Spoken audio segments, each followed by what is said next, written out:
Good evening, everyone, and thank you for attending today's meeting. My name is Joe Thompson, and I'm the special education teacher working with Susie during the referral and evaluation process. Today, I will explain the assessment process and the assessment results, discuss Susie's strengths and the areas of need, review eligibility criteria for a specific learning disability, and explain the supports that may help her succeed academically. My goal is to make sure all this information is presented clearly and in a family friendly way so everyone understands the evaluation process and the next steps.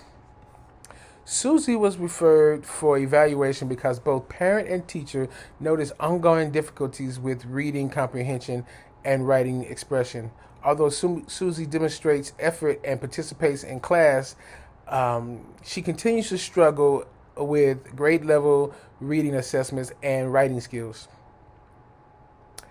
These concerns have been observed consistently over time and across multiple settings. The purpose of this evaluation was to determine whether Susie has specific learning disabilities and identify supports that can help her succeed in school.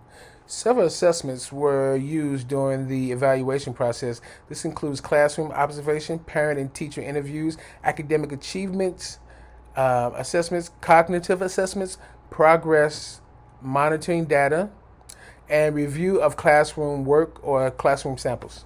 Multiple assessments are important because no single test can provide a complete picture of the learning needs.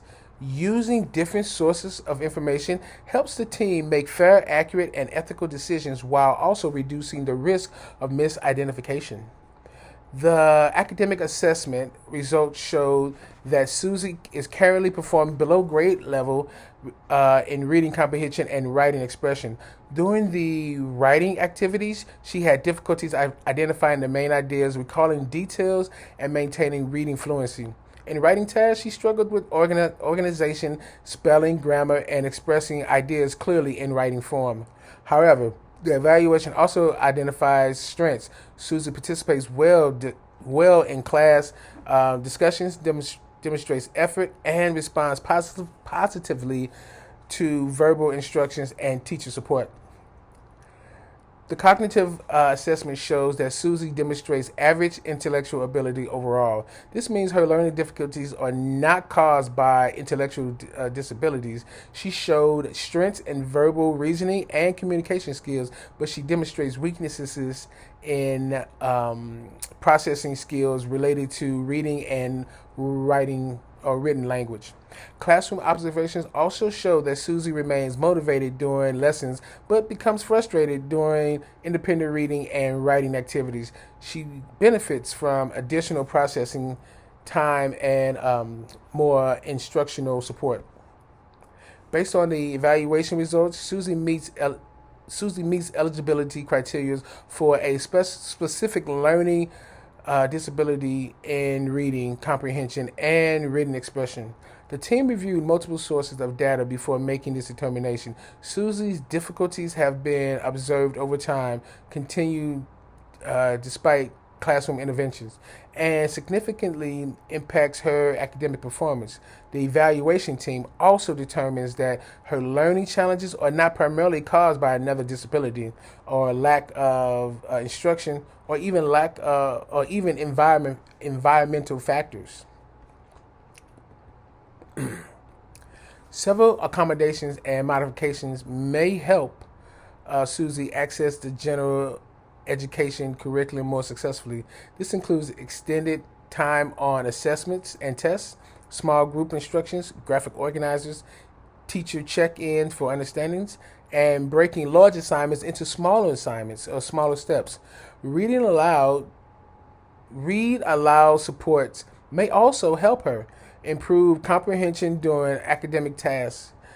These supports are designed to reduce frustration and help Susie meet individualized learning goals while remaining actively in classrooms.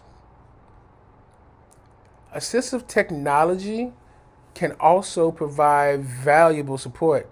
Text to speech software can read passages aloud to improve comprehension, while speech to text tools can help reduce frustration during writing assignments.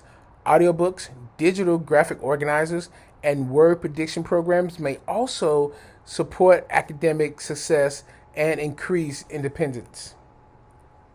Throughout the evaluation process, the team followed ethical guidelines and legal requirements established under the Individual with Disability Education Act, also known as IDEA or IDEA.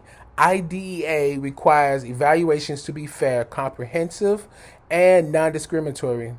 Families must actively participate in process, and information must be explained in identifying or must be explained in an understanding language. Confidentiality was maintained through the evaluation, and all decisions were based on evidence collected from multiple assessment sources.